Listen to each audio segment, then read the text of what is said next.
بسم اللہ الرحمن الرحیم قال رسول اللہ صلی اللہ علیہ وسلم الدنیا حلوۃ حضرۃ۔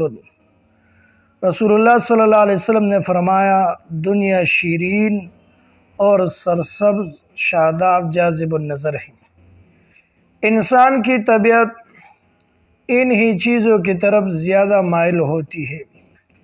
پھر رسول اللہ صلی اللہ علیہ وسلم نے فرمایا وَإِنَّ اللَّهَ مُسْتَخْلِفَكُمْ، بے شک اللہ تبارک و تعالی نے تم کو دنیا میں اپنا خلیفہ بنایا۔ دنیا کے اندر اس انسان کا وجود عارضی ہے، فنا ہونے والا ہے۔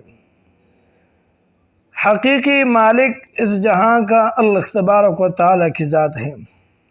پھر رسول اللہ صلی اللہ علیہ وسلم نے فرمایا فَيَنْظُرُ كَيْفَ تَعْمَلُونَ، اللہ تبارک و تعالی تم کو دیکھتے ہیں کہ تم کیسے عمل کرتے ہو۔ فَاتَّقُوا الدُّنْيَا، دنیا سے بچو۔ دنیا کیا چیز ہے؟ دنیا ہر وہ چیز ہے جو تم کو اللہ سے غافل کر دے۔ پھر رسول اللہ صلی اللہ علیہ وسلم نے فرمایا وَاتَّقُوا النِّسَاءَ، عورتوں سے بھی بچو۔ عورتوں سے بچنے کا مطلب یہ ہے کہ آپ عورتوں کی اصلاح کریں۔ اگر ان کی اصلاح نہیں کریں گے تو پھر یہ دنیا میں فساد پھیلانے کے لیے سبب بن جائے گا۔ پھر رسول اللہ صلی اللہ علیہ وسلم نے فرمایا فَإِنَّ أَوَّلَ فِتْنَةٍ بنی اسرائیل كانت فی النساء، بنی اسرائیل میں جو سب سے پہلا فتنہ آیا وہ بھی فی النساء، عورتوں کی وجہ سے آیا۔ اس بیان کا مقصد یہ نہیں ہے کہ عورتوں کی ضرورت نہیں ہے یا عورتوں کا دین اسلام میں کوئی مقام نہیں۔ عورت وہ بھی بنی آدم، حضرت سیدنا آدم علیہ السلام کی اولاد ہے، حوا کی بیٹی ہے۔ اللہ تبارک و تعالی نے ہر ایک کو اپنا حقوق دیے ہیں۔ ہر انسان کو اللہ تبارک و تعالی نے مکلف بنایا ہے اور اس کے جو حقوق دین اسلام نے صحیح طریقے پر اس کے رہنمائی کی، اس کے حوالے کی۔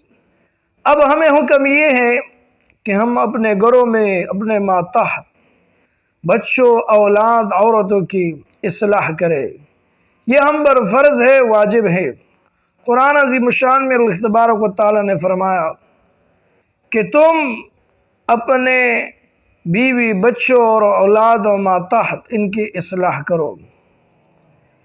اگر ہم ان کی اصلاح نہیں کریں گے تو پھر فتنہ پھیلانے میں عورتوں کا کردار وہ کسی سے چھپا نہیں ہے، پھر اس کو شیطان کا خالہ بھی کہا جاتا ہے۔ اس حدیث میں جو آیا کہ بنی اسرائیل میں سب سے پہلا جو فتنہ رونما ہوا وہ عورت کی وجہ سے ہوا۔ مولانا قاری رحمہ اللہ رحمۃ واسعہ اور محدثین نے اس حدیث مبارکہ کی تشریح میں فرمایا کہ جب اللہ تبارک و تعالی نے موسیٰ علیہ السلام کو حکم دیا کہ آپ جائیں، بنی اسرائیل کو ساتھ لے کر جائیں، جبارین قوم کے ساتھ آپ جہاد کریں، تو اس قوم میں ایک آدمی تھا جس کا نام تھا بلعم باعورہ۔ یہ مستجاب الدعوات تھا۔ مستجاب الدعوات کا مطلب یہ کہ وہ جب ہاتھ اٹھاتا، دعا کرتا، خیر اللہ تبارک و تعالی اس کی دعا کو قبول کر دیتا۔ قوم نے اس کو کہا کہ آپ موسیٰ علیہ السلام کے حق میں بد دعا کریں، تو بلعم باعورہ نے کہا کہ آپ یہ کیا کہتے ہیں، وہ تو اللہ کا نبی ہے، پیغمبر ہے، میں پیغمبر کے خلاف ہاتھ اٹھاؤں؟ بہرحال قوم نے اس کو مجبور کیا، وہ سواری کے اوپر بیٹھا۔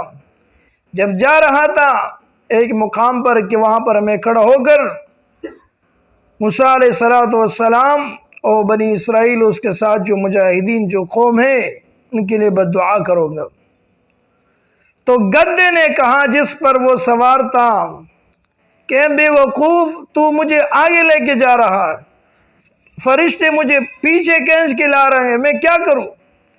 بلعم باعورہ سواری سے اتر گئے اور آگے جا کر اس نے بد دعا شروع کی۔ جب اس نے بد دعا شروع کی تو اللہ تبارک و تعالی نے اس بد دعا کا اثر اس کے اوپر ظاہر کیا۔ قوم نے کہا کہ آپ یہ کیا کرتے ہیں؟ آپ تو موسیٰ علیہ السلام کے لیے بد دعا نہیں، ہمارے لیے بد دعا کر رہے۔ بلعام باورا نے قوم سے کہا کہ اب زبان میرے اختیار میں نہیں ہے۔ قرآن میں اللہ نے فرمایا فَمَثَلُهُ كَمَثَلِ الْكَلْبِ، اس کی زبان منہ سے نکل کر سینے کے اوپر پڑی رہتی، اور اس ذلت میں وہ اس دنیا سے رخصت ہو گیا۔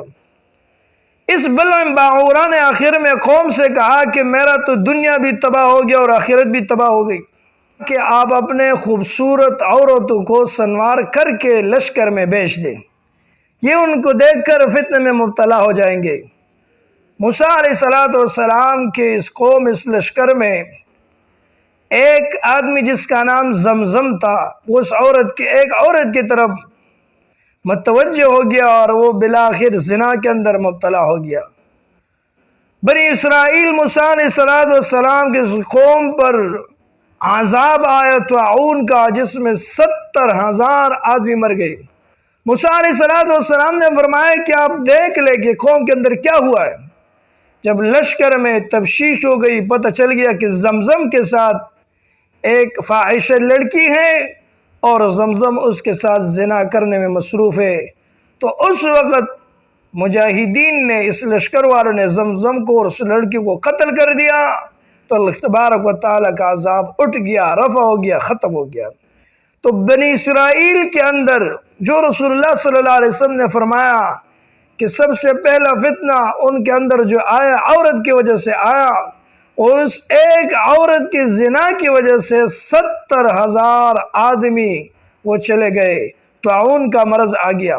دوسرے حدیث میں بھی آتا ہے جس معاشرے کے اندر زنا عام ہو جائے تو اس معاشرے کے اندر امراض، مختلف قسم کے امراض، ایسے امراض آئیں گے کہ تمہارے آباء و اجداد نے ان کا نام بھی نہیں سنا ہوگا۔ آپ تو یہ مشاہدہ میں ہے کہ ایسے امراض اور بیماریاں آتی ہیں کہ ڈاکٹر حضرات خود پریشان ہوتے ہیں، وہ اس کے بعد تحقیق کرتے ہیں، اس مرض کے لیے نام بھی پھر وہ مقرر کرتے ہیں اور علاج، تشخیص وہ بھی کر دیتے ہیں۔ تو یہ کس وجہ سے؟ زنا کی وجہ سے۔ اور اس میں ایک وجہ یہ بھی ہے کہ آج کل نکاح مہنگا ہو گیا، نکاح کرنا مشکل کر دیا لوگوں نے، اور زنا کو عام کر دیا۔ جب معاشرے کے اندر زنا عام ہو جائے تو پھر مختلف قسم امراض، یہ کرونا ہے، یہ ڈینگی وائرس ہے، یہ فلانا وائرس ہے، یہ سب زنا عام ہو گیا، یہ اس کے اثرات ہے۔